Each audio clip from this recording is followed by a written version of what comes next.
All right, good morning. Good morning. It is Monday morning, and we are about to set off on our first adventure, going off-roading in Capital Reef National Park. Well, partially Capital Reef National Park, but also partially the BLM land outside of it.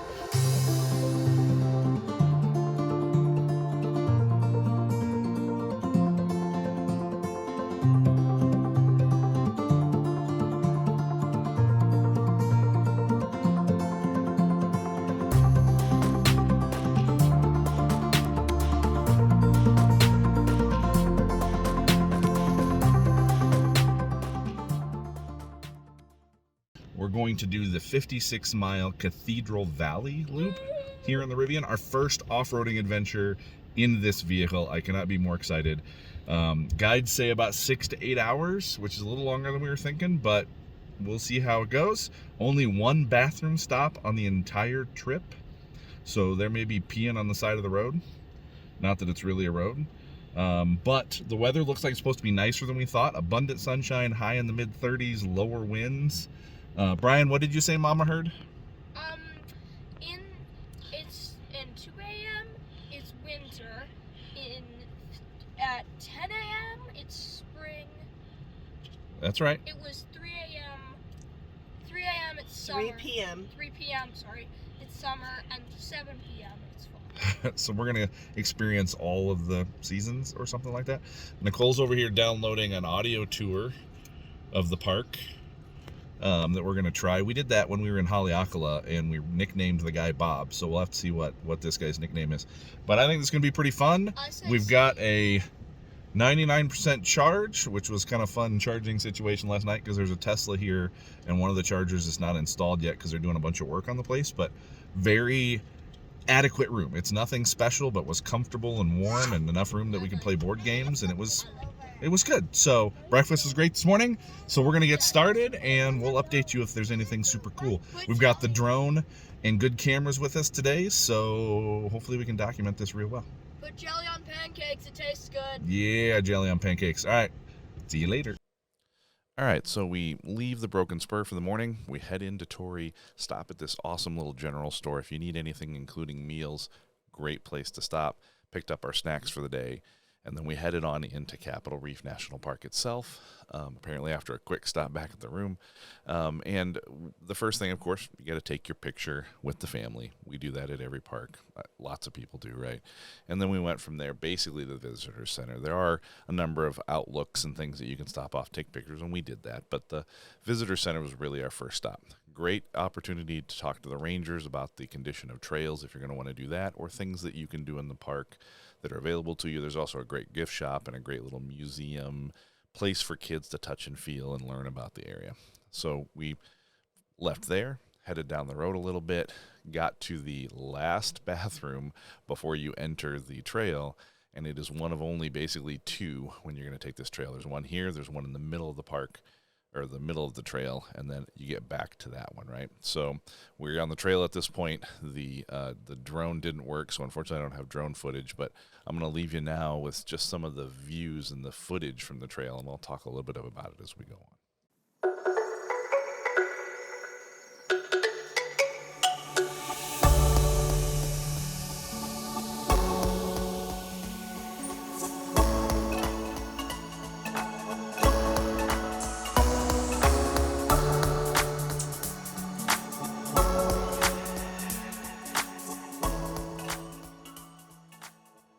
So as we're pulling up here, you'll notice on the left-hand side some cows, and I only stopped to point out cattle for a reason that it became a joke for basically the rest of the trip.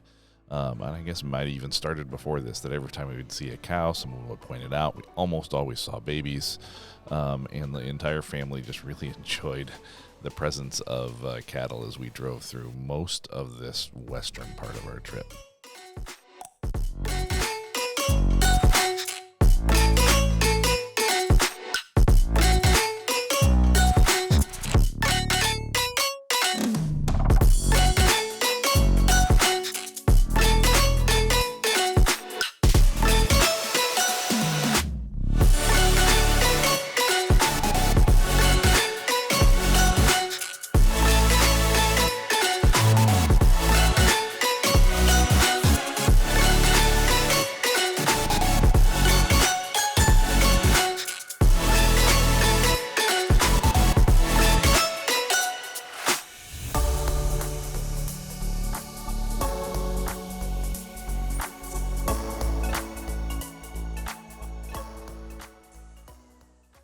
So at this point, we've stopped to check out what is called the Bentonite Hills, and unfortunately, this was the only opportunity we had to get drone footage the entire rest of the trip. We lost a data cable at one point and just weren't able to fly this drone. But this particular part of the trip in the Cathedral Valley Loop is still on BLM land, so it is okay to fly your drone. And the footage, as you can see, is just absolutely incredible. These layers of grays and reds and browns just kind of surround you, and the family just felt like they had to stop and come and take a look at this spot. There was a good little spot to pull off, and just an absolutely stunning part of this trip, and one of the very, very many landscapes that you'll see as we kind of make our way through the rest of the Cathedral Valley Loop.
So at this point, you've noticed, hopefully, that the landscape has changed again, and we just crossed into the actual Capital Reef National Park. So the Cathedral Valley Loop actually starts on BLM land and then works its way into the park, goes up through the park a little bit, back out of the park, and back into BLM land where it ends. But you will clearly notice that The terrain has gone from the Bentonite Hills, where things were rounded and a whole lot more smooth, to the jagged, rock sticking up out of the ground that you're kind of familiar with across much of the part of Utah that we traveled through.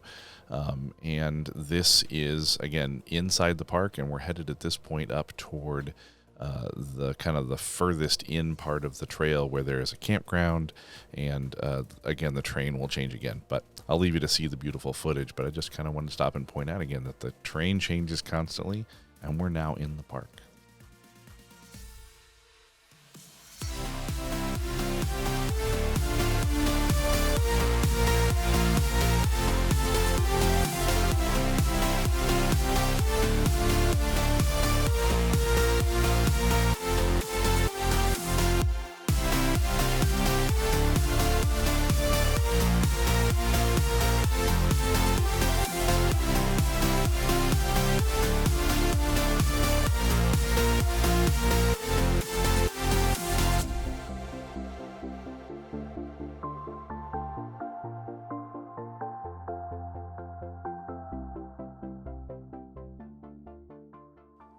All right, so we made a stop here that I thought was interesting. This is, as you see on this map from earthtrackers.com, great site. Labeled number 4, this is the Upper Cathedral Valley Overlook. And we got out, and it's a very short hike to where you can see down over the Cathedral Valley. At this point, you can actually see the Temple of the Sun and the Temple of the Moon out in the valley below you. Really, really great place to stop. I would highly recommend this particular spot to get out, take a few pictures, and stretch your legs. We're still not at the halfway point. We still haven't even hit bathrooms yet, but this particular view is absolutely stunning. So after leaving that outlook, it's not long until you get to the campground that's available here on the Cathedral Valley Tour, or Loop, and it is at spot 5 here on the same map we were looking at a few seconds ago. This camping spot is absolutely stunning. We absolutely enjoyed stopping here for a picnic lunch, looking at the views. I really, really would love to go back here at some point and actually overnight camp. This place was amazing.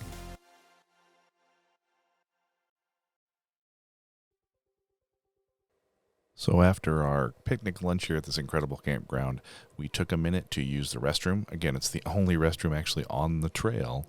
And then we continued on down into the valley, and I'll let you guys just watch this. This is some of the most incredible part of this trail, and the whole family absolutely loved it.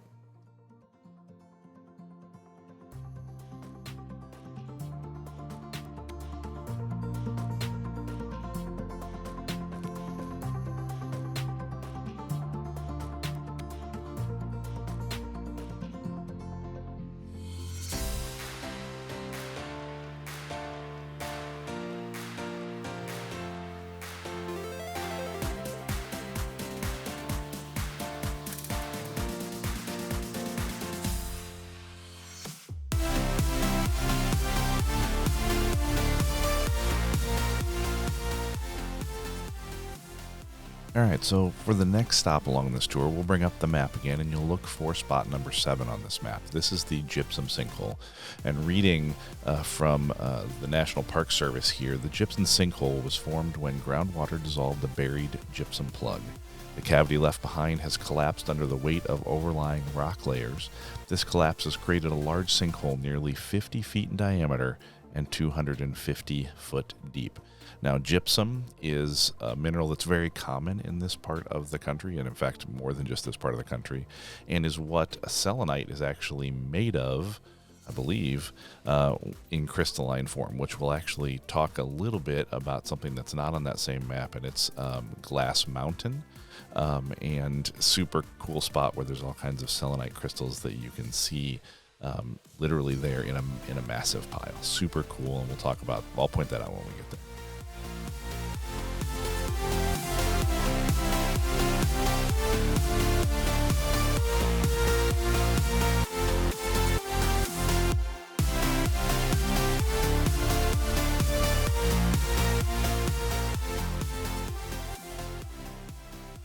So at this point, we pulled over to take some drone footage, and this is when we discovered that the data cable that we needed and used early in the day was missing.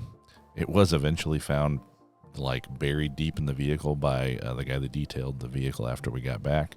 But unfortunately, because of this particular moment, we were unable to, fly the drone for the rest of the trip.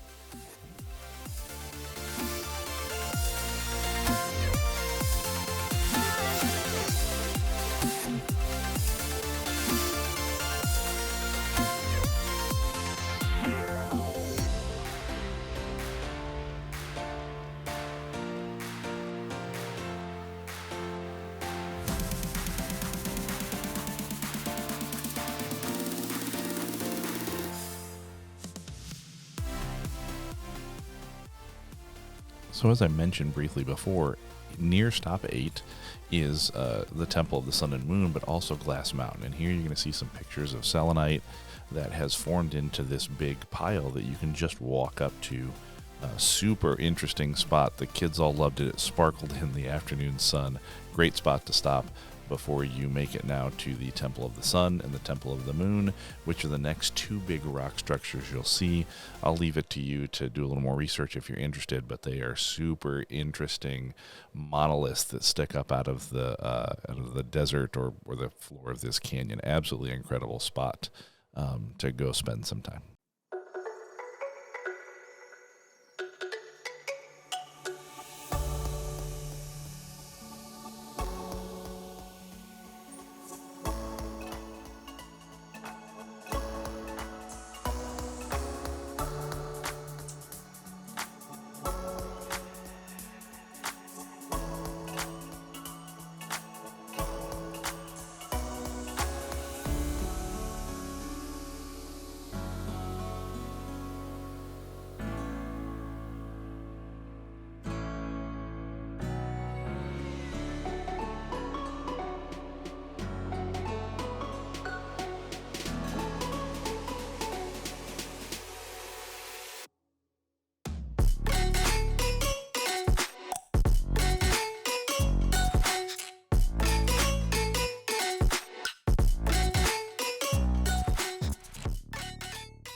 So we noticed an interesting thing on a couple of the maps that we had, that there was a little turnoff coming up ahead. We decided to go ahead and take it and explore it a little bit. It wasn't a long one, and so we made a right, made it to this area, and found these incredible rocks and stones and formations. The kids absolutely loved it. We spent a little bit of time here and decided that this was clearly a camping spot, like an open range, free overland type camping spot.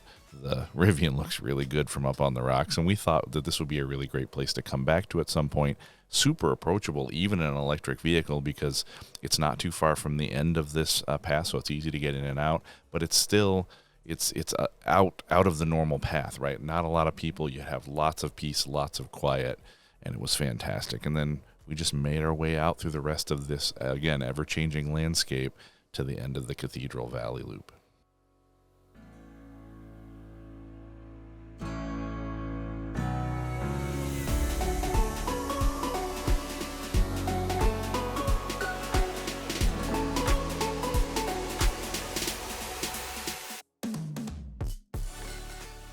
We did take a little bit of a pause here at the end of the Cathedral Valley Loop to air the tires back up. We had aired them down slightly for off-roading, and to take some pictures and kind of gather ourselves at the end of the trip. And then really, at this point, we just made our way back to Torrey, Utah, which wasn't very far, and back to the Broken Spur Inn.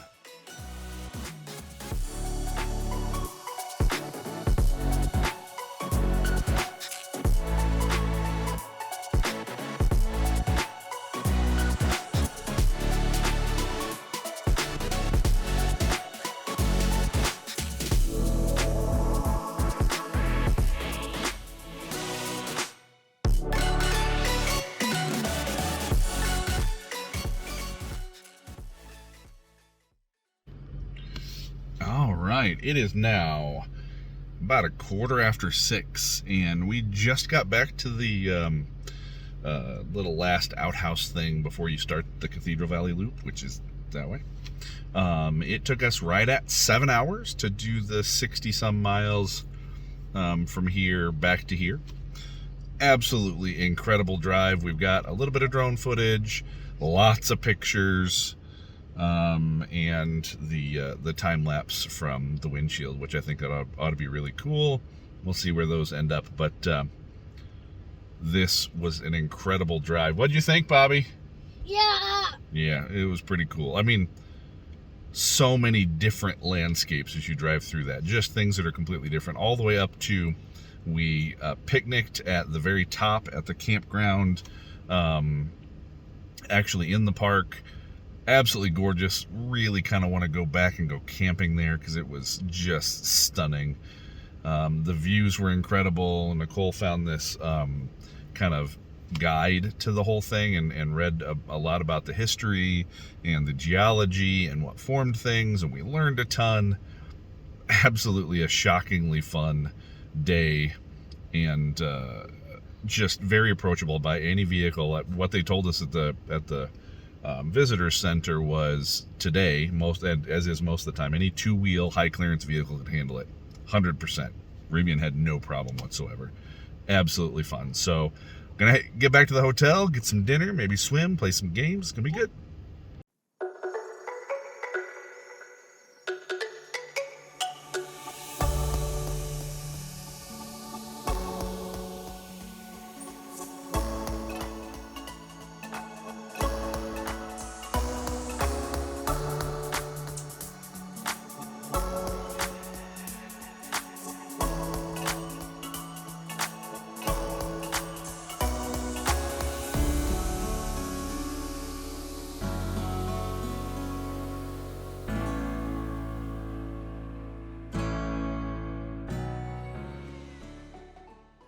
So if you'll take a second and notice this Tesla Model X that's pulled in front of us, this ended up becoming interesting in the rest of our day.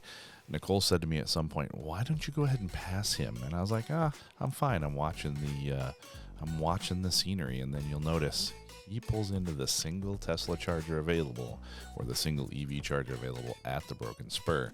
That ended up being important because we needed to charge. Now, the gentleman who owns that particular vehicle was gracious. We exchanged numbers. He texted us. We went back and forth a little bit. Turns out he was unable to get off that charger to get the charge he needed until about midnight, and we ended up having to make other plans. I'll talk about that here in just a little bit of a second. But Nicole certainly made sure I remembered that she told me I should pass him.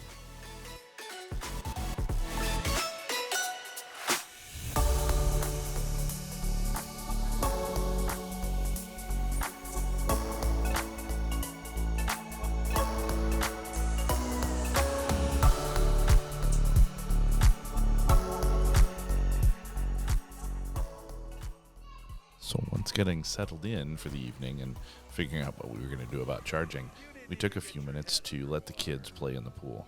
And if you guys get a chance to go out to the Broken Spur again, which we totally recommend, this pool is fantastic. It was cold outside at night, and this heated pool and heated pool space was great for the kids to blow off some steam.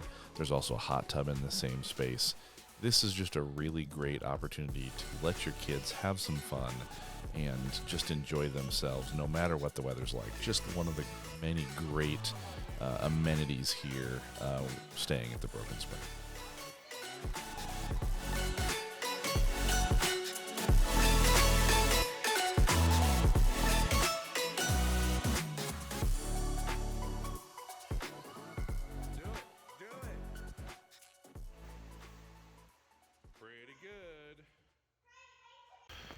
Good morning. Man, that sun is bright, isn't it? All right, so out for a little walk in this brisk, like 17-degree morning. It's insane how the temperatures change. Certainly not used to that being from the Midwest, but someone here had described it to Brian as it's winter in the morning, spring by around lunchtime, summer in the afternoon, and then fall in the evening. I'd say that's pretty close. But taking a little walk this morning to actually get the truck. So Broken Spur has been a great place, and I'm, no complaints.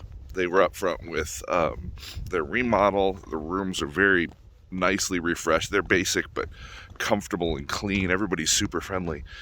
But because of the remodel, they're also down a charger at least. And they also don't kind of enforce chargers are for paying, staying guests. And so when we pulled in last night after all of our fun, we went to go charge. Well, we pulled in behind a Tesla, who then pulled up and started charging, and he was nice enough to exchange numbers so that he could text us when he was done, but he wasn't supposed to be done until midnight. And then we saw, while we were sitting at dinner, like 5 other Teslas pull in. Note, all Teslas. And went across. Boop, boop, boop. And so the night before, when we thought there might be an issue with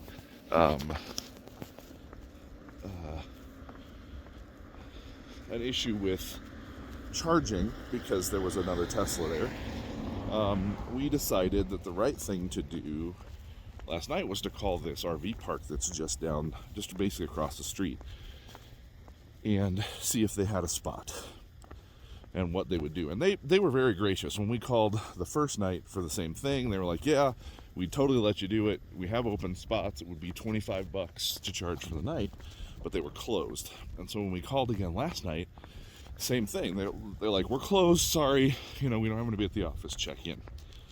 It's like, all right, well, we'll figure it out. Well, about 25 or 30 minutes later, the phone rings, and they were calling, and one of the guys calls and said, hey, I have to go do something anyway down there. If you want to meet me down there, we'll get you plugged in. And so I'm walking to get the vehicle.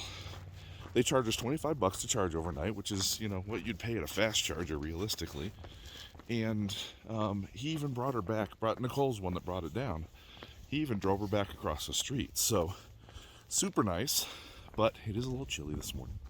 I'm going to get a little quiet, but here is the truck.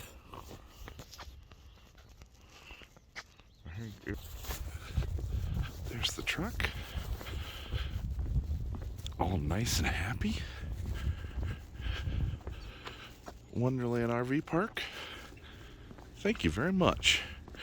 I certainly do appreciate it. So these are the adventures of charging in the wild in Torrey, Utah. So that's how we're gonna start our morning. We're about to get ready to go, pack up and get going, but there she is.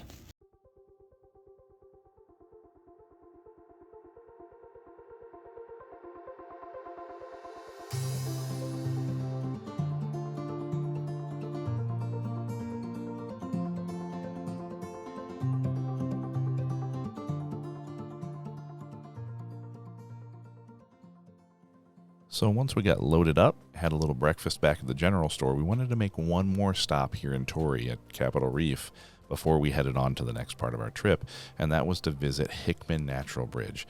Now, this is not a super long hike. There is quite a bit of elevation change, but it takes you out to a couple of arches that are in the park that are absolutely incredible. The kids enjoyed the hike. They got to play around in the sand. They got to do all kinds of things. And we took a little bit of video. I'll share it with you. And really, that's going to be the end of our adventure in Torrey, Utah, visiting Capital Reef National Park and the Cathedral Valley Loop.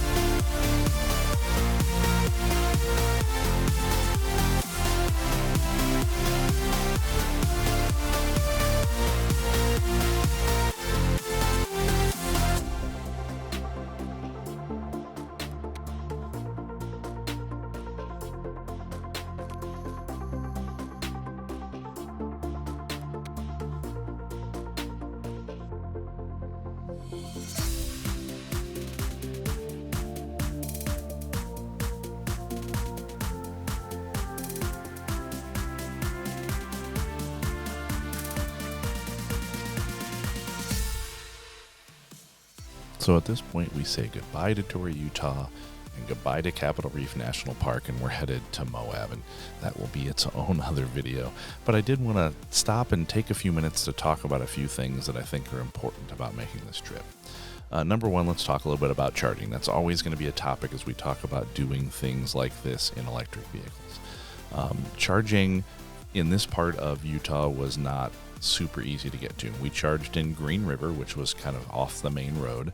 We made our way to Torrey with no problems. I mean, there's plenty of range left in most vehicles to do that. And then in Torrey, there was not a lot of charging. There was the level 2 charger at the Broken Spur. There were a couple of other level 2 chargers, no Tesla superchargers, and no level 3 chargers anywhere in Torrey.